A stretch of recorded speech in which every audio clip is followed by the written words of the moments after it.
Donc nous allons corriger l'exercice 6, la question 2. Il s'agit de trouver parmi les graphes suivants quelles sont les fonctions paires ou impaires.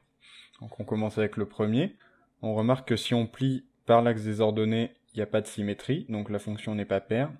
Et pareil, si on prend par le point 0, donc pour savoir si elle est impaire, on remarque qu'elle n'est pas impaire non plus, donc elle n'est aucune des deux.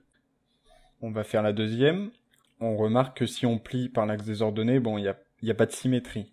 Par contre, on remarque que si on trace des droites qui partent par exemple de chaque droite de la fonction, et qu'on les fait passer par le point 0, et qu'ensuite on continue vers le bas à égale distance de la distance qu'on a parcourue avant jusqu'au point 0, on remarque qu'on retrouve bien exactement le même motif.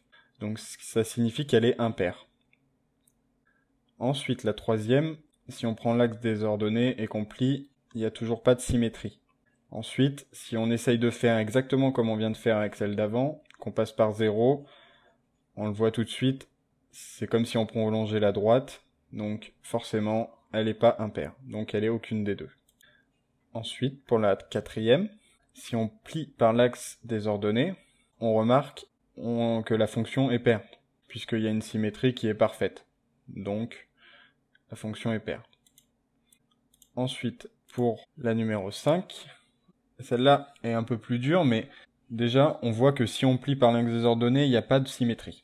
Donc on va quand même regarder si elle n'est pas impaire. Et donc si on trace, par exemple, des droites qui passent par le point 0 et qui partent d'un motif, on remarque qu'on retrouve bien exactement le même motif à égale distance de l'autre côté, donc la fonction est impaire.